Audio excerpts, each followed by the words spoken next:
ಕೊನೆಗೂ ರಾತ್ರಿ ಈಗ ಎಲಿಮಿನೇಷನಲ್ಲಿ ಈಗ ಪ್ರತಾಪ್ ಕೂಡ ಹೊರಗೆ ಬಂದಿದ್ದಾನೆ ಅಂತ ಅನುಮಾನಗಳು ಕೂಡ ಬರ್ತದೆ. ಯಾಕೆಂತಂದರೆ ಪ್ರತಾಪ್ ಕೂಡ ಅಲ್ಲಿ ಬಟ್ಟೆಯನ್ನು ಪ್ಯಾಕ್ ಮಾಡಿಕೊಂಡು ಹೊರಗೆ ಬಂದಿದ್ದಾನೆ. ಆ ಸಮಯದಲ್ಲಿ ತನಿಷಾ ನೀವು ಈ ಕೂಡಲೇ ಹೊರಗೆ ಬರಬೇಕು ಅಂತ ಬಿಗ್ ಬಾಸ್ ಹೇಳಿದ್ರೆ, ಇನ್ನೊಂದು ಕಡೆ ಪ್ರತಾಪ್ ಕೂಡ ಬಟ್ಟೆಯನ್ನು ಪ್ಯಾಕ್ ಮಾಡಿಕೊಂಡು ಹೊರಗೆ ಬರ್ತಿದ್ದಾರೆ ಅಂತ ಹೇಳಲಾಗಿದೆ. ಹೌದು, ಡಬಲ್ ಎಲಿಮಿನೇಷನ್ ಮಾಡಿದ್ದಾರೆ ಅಂತ ಕೂಡ ಹೇಳಲಾಗಿದೆ. ಇರೋ 8 ಜನದಲ್ಲಿ ಡಬಲ್ ಎಲಿಮಿನೇಷನ್ ಆಗಿದೆ.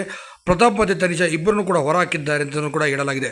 ಈಗಾಗಲೇ ತನಿಷಾ ಮಾತ್ರ ಎಲಿಮಿನೇಟ್ ಆಗಿರುವಂಥ ಪ್ರೋಮೋವನ್ನು ಹಾಕಿದ್ದಾರೆ. ಆದರೆ ಇಲ್ಲಿ ಪ್ರತಾಪನ್ನು ಕೂಡ ಎಲಿಮಿನೇಷನ್ ಮಾಡಿದ್ದಾರೆ. ಅದು ಸದ್ಯ ಇನ್ನೂ ಬಿಡುಗಡೆ ಆಗಿಲ್ಲ ಅಂತ ಹೇಳಬಹುದು. ಯಾಕೆಂದರೆ 24/7 ಲೈವಲ್ಲಿ ಎಲ್ಲೂ ಕೂಡ ಪ್ರತಾಪ್ ಕೂಡ ಕಾಣ್ತಿಲ್ಲ, ತನಿಷಾನು ಕೂಡ ಕಾಣ್ತಿಲ್ಲ. ಇದನ್ನೇ ನೋಡಿದ್ರೆ ಬಹುತೇಕ ಪ್ರತಾಪ್ ಕೂಡ ಹೊರ ಬಂದಿರೋ ಸಾಧ್ಯತೆ ಕಂಡು ಬರ್ತದೆ. ಹೌದು, ವೋಟಿಂಗ್ ಆಧಾರ ಮಾತ್ರವಲ್ಲ, ನಡತೆ ಹಾಗೂ ಇಲ್ಲಿ ತನಕ ಆಡಿರೋಂಥ ಟಾಸ್ಕ್ ಎಲ್ಲ ಆಧಾರಗಳನ್ನು ಇಟ್ಟುಕೊಂಡು ಆತನು ಕೂಡ ಹೊರ ಬರ್ಬೋದು ಅಂತಲೂ ಕೂಡ ಅಂದಾಜಿಸಲಾಗ್ತದೆ. ಹೌದು, ನಿಮ್ಮ ಪ್ರಕಾರ ಡ್ರೋನ್ ಪ್ರತಾಪ್ ಬರಬೇಕಿತ್ತ ಬೇಡವಿತ್ತ ದಯವಿಟ್ಟು ಕಮೆಂಟ್ ಮಾಡಿ. ತನಿಷಾ ಔಟ್ ಆಗಿರೋದು ಕೂಡ ಸರಿ ಇದೆಯಾ ತಪ್ಪಿದೆಯಾ ಅದನ್ನು ಕೂಡ ಕಮೆಂಟ್ ಮಾಡಿ ಸ್ನೇಹಿತರೆ. ತನಿಷಾ ಬಂದು ನಮ್ರತಾ ಏನಾದರೂ ಬರಬೇಕಾಗಿತ್ತಾ? ಇಲ್ಲಿ ಪ್ರತಾಪ್ ಕೂಡ ಹೋಗಿರೋದು ಅನ್ಯಾಯನ ನ್ಯಾಯ ಇದೆಯಾ ಸರಿ? ನೀವೇ ಕಮೆಂಟ್ ಮಾಡಿ ಹೇಳಿ. ಹಾಗೆ ವಿಡಿಯೋನ ಲೈಕ್ ಮಾಡಿ, ಆದಷ್ಟು ಶೇರ್ ಮಾಡಿ.